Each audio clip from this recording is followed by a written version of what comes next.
ကျွန်တော်တို့ရဲ့ဖုန်းမှာ Gemini AI ကိုအဖိုးဖွားတို့ရဲ့ဖုန်းထဲမှာအောင်မြင်မြင်ထည့်သွင်းနေပြီကိုသစင်ချင်းပြောပြပေးတော့မှာတော့ဗျာအရင်ဆုံးဖုန်းထဲမှာရှိတဲ့ Play Store ဒါမှမဟုတ် App Store တွေကိုဝင်လိုက်ပါမယ်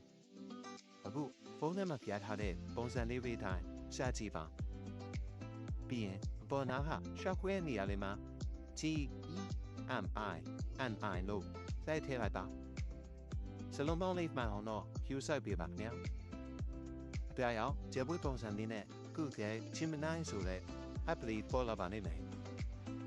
အဲ့ဒီ app လေးကိုတစ်ချက်နှိပ်လိုက်ပါခင်ဗျာပြီးရင်တော့စင်ရောက်ခလုတ်လေးဖြစ်တဲ့ install ဒါမှမဟုတ် cut ဆိုတဲ့ခလုတ်လေးကိုနှိပ်လိုက်ပါခင်ဗျာ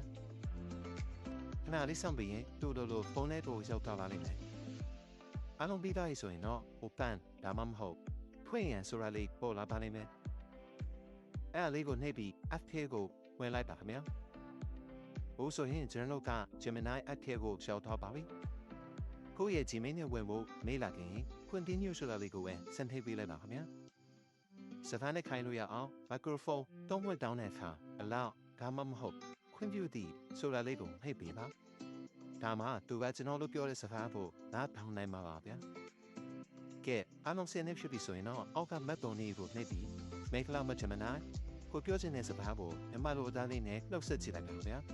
သူကပြန်ပြီးနှုတ်ဆက်ပါလိမ့်မယ်ဘေးနားမိုက်ပုံလေးကိုနှိပ်ပြီးပြောမှဖြစ်ပါရဲ့ခင်ဗျာဆိုရင်ပါခင်ဗျာဦးဆိုရင်ဖိုးဖားတို့မှာကိုပိုင်လက်ထောက်လေးတယောက်ရရှိပါပြီအဲ့ဒါမှဆိုရင်တော့ဒီ Gemini AI ကိုပြောပြီးတော့ဘယ်အဒမရီဟင်းချန်လူရုပ်ကိုဘယ်လိုစမေးရမလဲဆိုတာကိုကျွန်တော်ကလက်တွေ့ထပ်ပြီးပြသပေးပါမယ်စောင့်မျှော်ကြည့်ရှုပေးကြပါဦးခင်ဗျာကျေးဇူး